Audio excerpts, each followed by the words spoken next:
நோய்கள் வந்ததுக்கு என்ன காரணம்னா, நோய்கள் வரும்னு தெரியாது. தெரியாமல் தான் நோயில் விழுந்துட்டாங்க. தெரிஞ்சே மனிதர்கள் தப்பு பண்ண மாட்டாங்க. தெரியாமல் தான் இதோட அழிவு என்ன, விளைவு என்னன்னு தெரியாமல் தான் நோய்களை வரவழைத்து கொண்டார்கள்.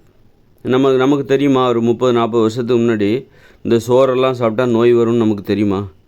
சோறு, மாமிசம், மீன், முட்டை இவ்வளோ நோய் வரும்னு தெரியுமா? நோய்களெல்லாம் குணப்படுத்திடுவாங்க, மருத்துவர்கள்லாம் வந்துட்டாங்க, அவங்க படித்து எல்லா நோயும் குணப்படுத்திடுவாங்க அப்படின்னு தானே நம்ம நினச்சோம். ஆனால் என்ன நடந்தது? அப்போ நம்ம நோய் இல்லாத ஒரு உலகத்துக்கு தான் போக போகிறோம்னு நாம் நினச்சோம். நல்ல உலகத்துக்கு தான் ஒரு 30 வருஷத்துக்கு முன்னாடி ஒரு நல்ல உலகத்துக்கு தான் நம்ம போகிறோம்னு நினச்சோம். எல்லா நோய்க்கும் தடுப்பூசியெல்லாம் கண்டுபிடிச்சிட்டாங்க, நோய்களே இல்லாத உலகத்தை உருவாக்கிடுவாங்க அப்படின்னு நினச்சோம். ஆனால் இவ்வளோ பெரிய நோயில் போய் மாட்டிப்பாங்க அப்படின்னு யாருக்குமே தெரியாது. தெரியாமல் தான் இந்த வலையில் விழுந்துட்டோம். நோய்கள் என்கிற வலையில் தெரியாமல் தான் விழுந்தோம். தெரிஞ்சே யாரும் போய் விழலை, தெரியாமல் தான் விழுந்தோம். தெரிஞ்சு இப்போ கூட தெரியுமா? இப்போ மது அருந்துறாங்க.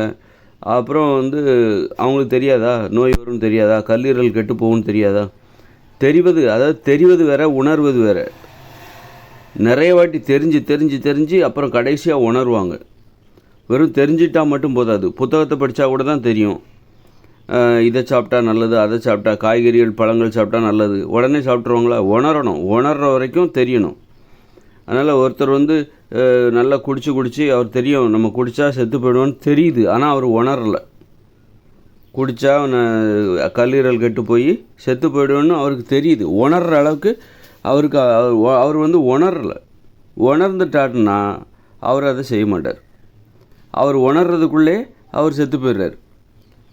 குடித்து அவர் குடித்தால் நம்ம செத்து போயிடுவோங்கிறத உணர்றதுக்குள்ளேயே அவர் செத்து போயிட்டார்.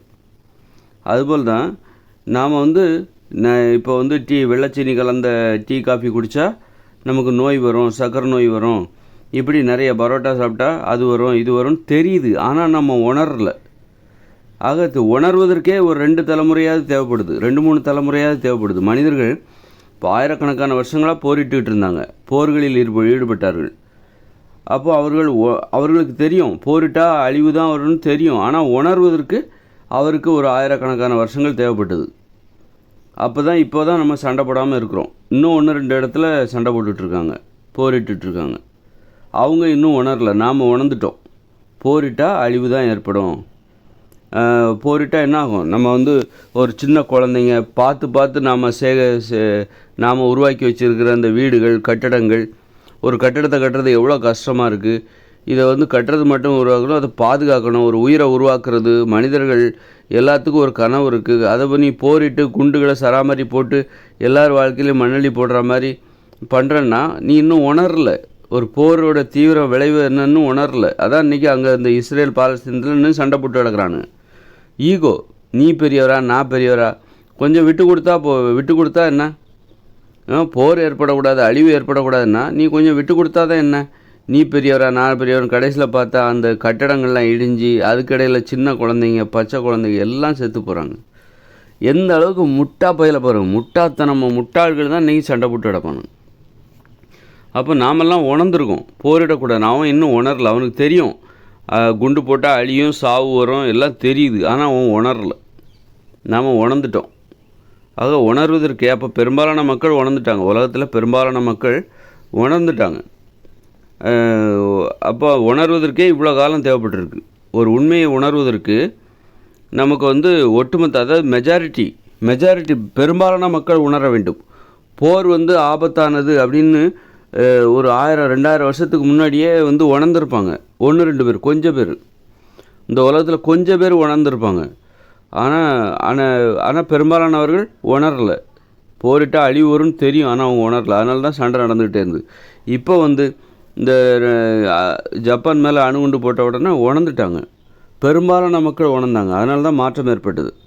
அப்போ பெரும்பாலான மக்களிடத்தில் ஒரு மாற்றம் ஏற்பட வேண்டும். பெரும்பாலான மக்கள் உணர வேண்டும். அப்போ தான் மாற்றம் ஏற்படும். அதனால் தெரிவது வேறு, உணர்வது வேறு. அதனால் தெரியாமல் தான் நம்ம மனிதர்கள் உணராமல் தெரியுது. இப்போ முதல்ல தெரியாமல் இந்த உணவுகளை சாப்பிட்டாங்க. இந்த அரிசி, கேழ்வரகு, கோதுமை, மைதா, இந்த மாதிரி உணவு மாமிசம் மீன் முட்டை தயிர் மோர் பால் வெண்ணெய் இதெல்லாம் தெரியாமல் சாப்பிட்டாங்க. இதெல்லாம் சாப்பிட்டா நோய் வரும்னு தெரியாமல் சாப்பிட்டாங்க. அப்புறம் தெரிஞ்சு போச்சு. தெரிஞ்சுக்கிறதுக்கு கூட ஒரு 2-3 தலைமுறை தேவைப்படுது. இப்போ இனிமேல் உணர போகிறாங்க. இப்போ நான் உணவு கட்டுப்பாட்டை பற்றி பேசுகிறேன். நான் உணர்ந்துட்டேன். உணர்வதற்காக தான் இவ்வளோ ஆராய்ச்சி பண்ணிகிட்ருக்கேன், இவ்வளோ விசாரணை பண்ணிகிட்ருக்கேன். இந்த இயந்திர அறிவியல் உலகம் ஆபத்தானது அப்படின்னு எல்லாத்துக்கும் தெரியும். நான் உணர்ந்துக்கிட்டு இருக்கேன். உணர்ந்ததுனால தான் நான் இன்னொரு உலகத்தை உருவாக்கிட்டு இருக்கேன். இன்னொரு உலகம், மனிதர்கள் வாழ்வதற்கான இன்னொரு உலகை நான் வடிவமைத்து கொண்டிருக்கிறேன். ஆக இந்த மாதிரி உணரணும். தெரிகிறது வேற, உணர்வது வேற. அப்போ நோய்களில் மனிதர்கள் தெரியாமல் தான் விழுந்தாங்க. தெரியாமல் தான் நோய்கள் என்கிற வலையில் விழுந்தார்கள். இப்போ தெரிஞ்சு போச்சு. இப்போ நோய்களுக்கு என்னென்ன காரணம்? உடல் உழைப்பு இல்லை, அப்புறம் இந்த நகர வாழ்க்கை, அப்புறம் ஒரு நிம்மதியாக தூங்க முடியல, தூக்கம் குறைஞ்சி போச்சு. முன்னாடி ரொம்ப நேரம் உழைச்சா, தூக்கம் இல்லாமல் உழைச்சா ரொம்ப பெருமையாக பேசிகிட்டு இருந்தாங்க. ஒரு 30 வருஷத்துக்கு முன்னாடி கடின உழைப்பாளியே 18 மணி நேரம் உழைப்பார் அப்படின்னு சொல்லிட்டு. இன்றைக்கி தூக்கம் இல்லைன்னு கவலைப்படுறாங்க. அதுக்கான காரணங்கள் ஆராயிறாங்க. இனிமேல் உணர்வாங்க. அந்த மாதிரி உணர்வதற்கான காலகட்டமே நமக்கு நிறைய காலகட்டம் தேவைப்படுது. தெரியாமல் தான் மனிதர்கள் நோய்க்குள்ளே போனாங்க.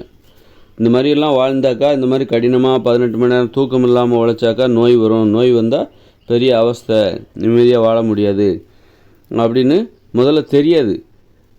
இந்த மாதிரி கடைசியில் நோய் வந்துருச்சு. இப்போ தெரிஞ்சு போச்சு நோய் ஏன் வருது, மனித வாழ்க்கையில் மகிழ்ச்சி ஏன் இல்லாமல் போகுது, எது ரொம்ப முக்கியம், அன்பு பாசம்தான் முக்கியம், ஒற்றுமை தான் முக்கியம், குடும்பம் தான் முக்கியம் அப்படின்னு இப்போல்லாம் உணர ஆரம்பிச்சிட்டாங்க. இப்போ இதை உணர ஆரம்பிக்கும்போது ஒரு மாற்றம்.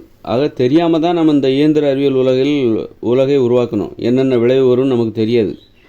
இந்த நாடோடித்தனமாக இந்த வாழ்க்கைக்குள்ளே நம்ம போகணும். தெரியாமல் தான் போனோம். இதனால் என்ன விளைவு வரும், நல்லது நடக்கும்னு நினச்சி போனோம். ஆனால் நோய்கள், விபத்துகள், குற்றங்கள், இன்னும் அழிவுகள், ஆபத்துகள் இன்னும் பல மடங்கு பெருகி போச்சு. ஆக இப்போ தெரிஞ்சு போச்சு நமக்கு. அப்போ தெரிஞ்சே ஒரு தப்பு பண்ண மாட்டோம். நம்ம தெரியாமல் வேணால் ஒரு தப்பு பண்ணுவோம். தெரிஞ்ச பிறகு நம்ம அந்த தப்பு பண்ணுவோமா? பண்ண மாட்டோம். இப்போ நம்ம வாழ்க்கையிலே பார்த்திங்கன்னா, நம்ம சின்ன வயசில் நிறைய தப்பு பண்ணியிருப்போம். அப்போ தெரியாமல் பண்ணியிருப்போம். இன்றைக்கி நம்ம அதை திருத்திக்கிட்டோம். நிறைய பேர் திருத்துவாங்க. அப்போ இப்போ திருந்தியாச்சு. சின்ன வயசில் பண்ண தப்பெல்லாம் நம்ம இன்றைக்கி திருத்திக்கிட்டோம். இப்போ திரும்ப அதே தப்பு பண்ணுவோமா? பண்ண மாட்டோம். அதே போல் தான் மனிதர்களும். தெரியாமல் தான் ஒட்டுமொத்தமாக மனிதர்கள் ஒரு தப்பு, நிறைய குற்றங்களை செய்கிறாங்க. தெரியாமல் தான் போரிட்டார்கள், தெரியாமல் தான் நோய்களை ஏற்படுத்துகிற உணவுகளை சாப்பிட்டார்கள், தெரியாமல் தான் விபத்துகளை ஏற்படுத்திய வாகனங்களை ஓட்டினார்கள். வாகனங்களை ஓட்டினா ஜாலியாக இருக்கும், அதனால் ஏற்படுகிற ஆபத்துகளை இந்த மாதிரி நிறைய பேர் செத்து போவாங்க அப்படிங்கிறது தெரியும். ஆனால் இன்னும் உணரல. முதல்ல தெரியாமல் வாகனங்கள் ஓட்டினாங்க. இத்தனை பேர் ஆக்சிடெண்ட் ஆகிறது. இது எதையாவது தவிர்க்க முடியுமா? சாலை விதிமுறைகளை போட்டால் இதெல்லாம் தவிர்த்து விடலாம். பாதுகாப்பான வாகனங்களை கண்டுபிடித்து விட்டால் நம்ம விபத்துகளை தவிர்த்து விடலாம் அப்படின்னு என்னென்னோ முயற்சி பண்ணுறாங்க. ஆனால் விபத்து நடந்துகிட்டே இருக்குது, சாவு நடந்துகிட்டே இருக்குது. அப்போ தெரிஞ்சு போச்சு. இப்போ தெரிஞ்சு போச்சு நம்ம எவ்வளோ தான் முயற்சி பண்ணாலும் இந்த வாகன விபத்து மூலமாக சாவு நடந்துக்கிட்டே தான் இருக்கும். அதை நம்மளால் தடுக்கவே முடியாது அப்படின்னு இப்போ உணர்றாங்க. அது நமக்கு தேவையில்லைன்னு உணர்றாங்க. அது ஒரு சௌகரியம். வாகனத்தில் போகிறது ரொம்ப சௌகரியமாக இருக்குது. உலகத்தில் எங்கே வேணாலும் போகலாம். அந்த வசதியை நாம ஏன் இழக்கணும் அப்படின்னு சொல்லிட்டு நம்ம அதை கெட்டியாக பிடிச்சிருந்தோம். ஏதாவது விபத்து ஏற்படுது, சாவு ஏற்படுதுன்னா அதை எப்படி தவிர்க்கலாம், அதற்கான கண்டுபிடிப்புகளை கண்டுபிடிங்க அப்படின்னு சொல்லி கண்டுபிடிச்சிட்டே இருந்தாங்க. அதை விடாமல் அந்த வசதியை இழந்துடக்கூடாது அப்படிங்கிறக்காக, அந்த வாகன வசதியை. ஆனால் வேறு வழியே இல்லை. ஆனால் என்ன தான் முயற்சி பண்ணாலும் அந்த வாகனங்களால் ஏற்படுகிற விபத்துகளை நம்மால் தவிர்க்க முடியாது அப்படின்னு மனிதர்கள் உணர்ந்துட்டாங்க. அப்போ இந்த சாவு நம்ம வாகனங்கள் பயன்படுத்தினால் கண்டிப்பாக இத்தனை லட்சம் பேர் 10 லட்சம் பேர் வருஷத்துக்கு சாவாங்க அப்படிங்கிறத மனிதர்கள் உணர்ந்துட்டாங்க. இன்னும் எண்ணிக்கை கூட அதிகமாக போகலாம், இன்னும் சாகிறவங்களோட. அது மாதிரி நோய்களையும் குணப்படுத்த முடியாது, நோய்களை எப்படியாவது குணப்படுத்திடலாம் அப்படின்னு பார்த்தாங்க. நோய்கள் வராதுன்னு ஃபஸ்ட்டு நோய்கள் வரும்னு தெரியாது மனிதர்களுக்கு. ஒரு 30 வருஷத்துக்கு முன்னாடி இந்த மாதிரி அரிசி, கேழ்வரகு, இந்த மாதிரி உணவு முறையால் நோய்கள் வரும்னு தெரியாது. இப்போ நோய்கள் வந்துருச்சு. அதே நேரத்தில் இந்த அரிசி, கேழ்வரகு, கோதுமை, மாமிசம், மீன் இந்த உணவுகளை விடுறதுக்கும் மனிதர்களுக்கு மனசு இல்லை. அப்போ இந்த நோயை எப்படியாவது குணப்படுத்திடலாம், எதுக்காக நம்ம இதை விடணும்? நோய்களை குணப்படுத்துறதுக்கான வழிகளை கண்டுபிடி. எதுக்காக இந்த இட்லி, பூரி, பொங்கல், தோசை இதெல்லாம் நம்ம எதுக்கு சாப்பிடாமல் இருக்கணும்? அதுக்கு பதிலாக நீ நோய்களை குணப்படுத்திடு. நோய்களை குணப்படுத்திட்டாக்கா நோய்கள் வராமல் இருப்பதற்கான தடுப்பூசிகளை கண்டுபிடி. அப்போ நம்ம ஆரோக்கியமாகவும் இருக்கலாம். இந்த அழகான இந்த அரிசி, கேழ்வரகு, கோதுமை இந்த மாதிரியான உணவுகளை நல்லா சாப்பிடலாம். இட்லி, பூரி, பொங்கல், தோசை, மாமிசம், மீன், முட்டை இதை நல்லா சாப்பிட்லான்னு பார்த்தாங்க. ஆனால் என்ன, எவ்வளோ தான் முக்குனாலும் முயன்றாலும் நம்மளால் நோயை குணப்படுத்த முடியாதுங்கிறது மனிதர்கள் ஒத்துக்கிட்டாங்க. இப்போ இயலாமையை ஒற்றுக்கொண்டார்கள், தங்கள் தோல்வியை ஒற்றுக்கொண்டார்கள். ஒரு முடிவுக்கு வந்துட்டாங்க. நோயை குணப்படுத்த முடியாது, உணவில் கட்டுப்பாடாக இருக்கணும். இந்த மாதிரி இட்லி பூரி பொங்கல் தோசையெல்லாம் சாப்பிட்டா நோய் வரதான் செய்யும் அப்படின்னு அதை தவிர்க்கவே முடியாது. நோய் வந்தால் பல பேர் செத்து தான் போவாங்க, பல கோடி பேர் சாவாங்க. அப்போது வேறு வழியே இல்லைப்பா, நீ இந்த இட்லி பூரி பொங்கல் தோசையெல்லாம் நீ தியாகம் பண்ணி தான் ஆகணும். மாமிசம், மீன், முட்டை, தயிர், மோர், பால், வெண்ணெய் இதெல்லாம் நீ தியாகம் பண்ணி தான் ஆகணும். அப்போ தான் நீ நோயிலேருந்து பாதுகாப்பாக வர முடியும், நோய்கள் ஏற்படாமல் பார்த்துக்க முடியும். அப்போ மனிதர்களுக்கு இப்போ உனக்கு வந்து இட்லி பூரி பொங்கல் தோசை இது போன்ற உணவுகள் தேவையா, ஆரோக்கியம் தேவையா? ஏன் இட்லி பூரி பொங்கல் தோசை பிரியாணி இது போன்ற உணவுகளை சாப்பிட்டா உனக்கு நோய் வரும். பால், தயிர், மோர், வெண்ணெய் இதெல்லாம் சாப்பிட்டா நோய் வரும். அப்போ எது உனக்கு தேவை? நோய்களை தருகிற இந்த உணவுகள் தேவையா, ரொம்ப அற்புதமான சுவை கொண்ட இந்த உணவுகள் தேவையா, ஆரோக்கியம் தேவையா? அப்படின்னா ஒரு நோயால் அவஸ்தைப்படுறாரு பாருங்க, அவர்கிட்ட போய் கேளுங்க உங்களுக்கு என்ன வேணும்ன்ட்டு. உங்களுக்கு வந்து இட்லி பூரி பொங்கல் தோசை தேவையா, நோய்களை தராத உணவு கட்டுப்பாடு என்பது தேவையா, ஆரோக்கியம் என்பது தேவையா? அப்படின்னா நோய்களால் அவஸ்தைப்படுறவங்க எனக்கு ஆரோக்கியம் தான் தேவைன்னு சொல்லுவாங்க. அதுக்காக நான் என்ன வேணாலும் பண்ணுவேங்க, இந்த நோயோட வலியை தாங்கிக்க முடியல. அப்போ நோய் அப்போ இப்படித்தான் வந்து இப்போ வந்து இதுக்கு முன்னாடி நம்ம தெரியாமல் நோய்க்குள்ளே விழுந்தோம். இப்போ தெரியுது எதை பண்ணுனா நோயை தவிர்க்கலாம், எதனால் நோய் வந்தது, எதை செய்தால் நோய்களை தவிர்க்கலாம் அப்படிங்கிறது இப்போ தெரிஞ்சிருக்கு. அப்போ தெரிஞ்ச பிறகு ஒரு தப்பு யாராவது பண்ணுவாங்களா? தெரியாமல் தான் பண்ணுவாங்க. உணர்ந்துட்டாங்க, இப்போ மனிதர்கள் உணர்ந்துக்கிட்டு வராங்க. அப்போ உணர்ந்த பிறகு மனிதர்கள் ஒரு தப்பு பண்ண மாட்டாங்க. அப்போ நம்ம அது எப்படி மனிதர்கள் வந்து இந்த உணவு கட்டுப்பாடு எப்படி பெரும்பாலான மனிதர்களுக்கு எப்படி சாத்தியம்னு நம்ம கேட்கலாம். பெரும்பாலான மனிதர்கள் எப்படி உணவு கட்டுப்பாட்டை கடைபிடிப்பார்கள்? யாராவது 1-2 பேர் கடைபிடிப்பாங்க. எப்படி பெரும்பாலானவர்கள் உணவு கட்டுப்பாட்டை கடைபிடிப்பாங்க? அது எப்படி சாத்தியம்? நோய்களை தராத, இப்போ நோய்களுக்கு காரணமானது இட்லி பூரி பொங்கல் தோசை பிரியாணி இதுதான் நோய்களுக்கு காரணம் அப்படின்னா, மாமிசம், மீன், முட்டை, தயிர், மோர், பால், வெண்ணெய் இதெல்லாம் நோய்களுக்கு காரணம். இது எப்படி சாப்பிடாமல் பெரும்பாலான மக்கள் இருப்பாங்க? இது எப்படி சாப்பிடாமல் இருப்பாங்க அப்படின்னு நாம் கேட்கலாம். அதுக்கு நம்ம ஒரு உதாரணத்தை நம்ம எடுக்கலாம். என்னென்னா, கடந்த காலத்தில் சண்டை போட்டுக்கிட்டு இருந்தாங்க. நாடுகள் ஃபுல்லாக போர், தெரு சண்டை, சாதி சண்டை, குடும்பத்துக்கு ஒரே சண்டை தான் கடந்த காலத்தில். இன்றைக்கி அமைதியாக இருக்கிறாங்களா இல்லையா? இன்றைக்கி போரிடுறாங்களா? இல்லை. ஆனால் அந்த காலத்தில் வந்து ஒரே போர் தான் நடக்கும். சிற்றரசர்கள் எந்த பகுதியிலேருந்து யார் வருவாங்கன்னே தெரியாது. திடீர்னால தாக்குவாங்க. குதிரையில் வந்துடுவாங்க, வந்து தாக்க ஆரம்பிச்சிருவாங்க. அந்த அளவுக்கு போர் பதட்டம் நிறைந்த ஒரு வாழ்க்கையெல்லாம் வாழ்ந்தாங்க. அப்போ அன்றைய காலகட்டத்தில் போர் இல்லாத ஒரு வாழ்க்கையை கற்பனை கூட பண்ணி பார்த்துருக்க முடியாது. ஆனால் இன்றைக்கி பாருங்கள், அது இன்றைக்கி சாத்தியமாயிடுச்சு. எது நம்ம வந்து சாத்தியமே இல்லைன்னு நினச்சோமோ இன்றைக்கி அமைதியாக வாழ்ந்துட்டுருக்கோம். இன்றைக்கி சண்டை கூட போட்டதில்லைங்க. மனிதர்கள் கூட சண்டை போட்டதில்லை. தனி மனிதர்கள் கூட இன்னொருத்தட்ட பெருசாக சண்டை போட்டதில்லை. பெரும்பாலான மக்கள் அமைதியாக வேலை பார்த்துட்டு, ஒரு வேலை செய்கிற இடமா இருக்கட்டும், எங்கேயா இருக்கட்டும், அமைதியாக போயிட்டே இருக்காங்க. இதெல்லாம் அதிசயம் இல்லையா? இது கடந்த காலத்தோடு ஒப்பிட்டு பாருங்கள். கடந்த காலத்தில் எப்படி சண்டை போட்டாங்க தெரியுமா? எனக்கெல்லாம் தெரியும். என் காலத்திலே என்னுடைய சின்ன வயசுலேயே ஒரு 30 வருஷத்துக்கு முன்னாடி பார்த்தா அவ்வளோ சண்டை போட்டு நடந்தாங்க. சாதி சண்டை, குடும்பத்தில் நடக்கிற சண்டை, தெரு நடக்கிற சண்டை, ஊருக்கு நடக்கிற சண்டை, இப்படி ஏதாவது சண்டை நடக்காதான்னு எதிர்பார்ப்பாங்க. வெட்டு குத்துன்னு சொல்லி ஏதாவது சண்டை நடந்துக்கிட்டே இருக்கும். அப்புறம் நாடுகளுக்கு இடையே இன்னும் பின்னோக்கி போவாங்க. ஒரு 100 வருஷத்துக்கு முன்னாடி சிற்றரசர்கள், குறுநில மன்னர்கள் எல்லாம் சண்டை போட்டு கிடந்தாங்க. நாட்டுக்கு நாடு சண்டை. ஆனால் இன்றைக்கி பாருங்கள், சண்டையே இல்லாமல் இருக்காங்க. இதெல்லாம் கற்பனை கூட பண்ணி பார்க்க முடியாது அவங்களால, அந்த சண்டை போட்டுட்டு இருந்தாங்க. அதுபோல் தான் இன்றைக்கி உணவு கட்டுப்பாடு. இப்போ பெரும்பாலானவர்கள் இன்றைக்கி சண்டை போடக்கூடாதுங்கிற அந்த சுய கட்டுப்பாட்டை கற்றுக்கிட்டாங்க. சுய கட்டுப்பாடு அப்படின்னா அப்போது இனிமேல் வர மக்கள் வந்து உணவு கட்டுப்பாடு கடைபிடிப்பார்கள் என்பது ரொம்ப நம்ப முடியலைனாலும் அதை கடைபிடிப்பாங்க. இன்றைக்கி 1-2 பேர் அந்த உணவு கட்டுப்பாட்டை கடைபிடிக்கிறாங்க. நோய்களை தருகிற உணவுகளை சாப்பிடுவதில்லை. அரிசி, கேழ்வரகு, கோதுமை, மாமிசம், மீன், முட்டை, தயிர், மோர், பால், வெண்ணெய் இது போன்ற உணவுகளை தவிர்த்து வருகிறார்கள். பால்லாம் வந்து நோய்களை தரும் அப்படிங்கிறத உணர்ந்துட்டு வராங்க. தெரிஞ்சுக்கிட்டு முதல்ல அது தெரியாது. பால் ரொம்ப சத்து, கால்சியம் இருக்குது, அது இருக்குது, இது இருக்குதுன்னு சொல்லிட்டு நடந்தாங்க. இப்போ அது நோயை தரும், எலும்புகள் தேய்மானத்துக்கு அதுதான் காரணம் அப்படின்றாங்க. ஏன்னா அது சளியை ஏற்படுத்தும்.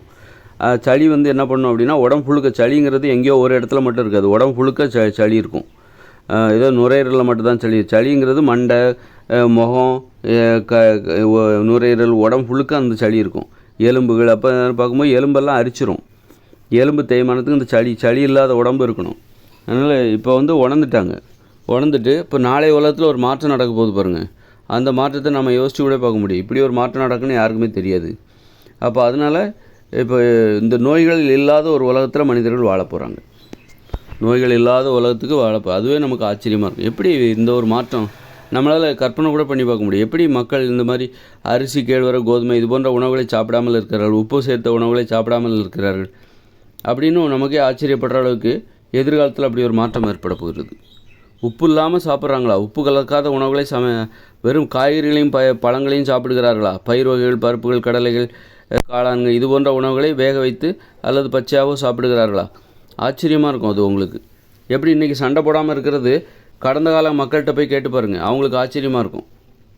50 வருஷத்துக்கு முன்னாடி வாழ்ந்த மக்கள்கிட்ட போய் கேட்டு பாருங்கள், அல்லது ஒரு 100 வருஷத்துக்கு 200 வருஷத்துக்கு முன்னாடி நீங்கள் டைம் ட்ராவல் பண்ணி போய் பாருங்கள். அங்கே உள்ள மக்கள்கிட்ட கேளுங்க, நாங்கள் 2024 நாங்கள் சண்டையை போடுறது இல்லைங்க, அமைதியாக இருக்கோம் அப்படின்னு. அப்படியே ஆச்சரியமாக இருக்குங்க அப்படிம்பாங்க. நீங்கள் பின்னோக்கி ஒரு 200 வருஷத்துக்கு முன்னாடி போய் அங்கே வாழ்ந்துட்டுருக்கிற மனிதர்கள்ட்ட போய் கேட்டு பாருங்கள்.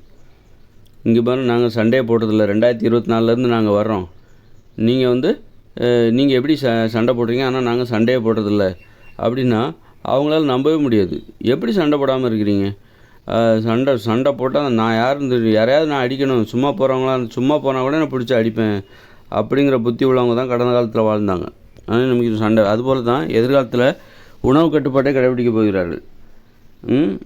உணவு கட்டுப்பாட்டை கடைபிடிக்க போகிறார்கள். அதாவது நோய்களை தருகிற உணவுகளை சாப்பிடாம, மாமிசம், பால், முட்டை, தயிர், மோர் இதெல்லாம் சாப்பிடாம, தேன்லாம் சாப்பிடாம, அரிசி, கேழ்வரகு இது போன்ற உணவுகளை சாப்பிடாமல் காய்கறிகள், பழங்கள், கீரைகள், கிழங்குகள், பயிர்கள், பருப்பு வகைகள், கடலைகள், காளான் இந்த உணவுகளை மட்டுமே சாப்பிட போகிறார்கள். அந்த அதிசய மாற்றத்தை நாம் பார்க்க தான் போகிறோம்.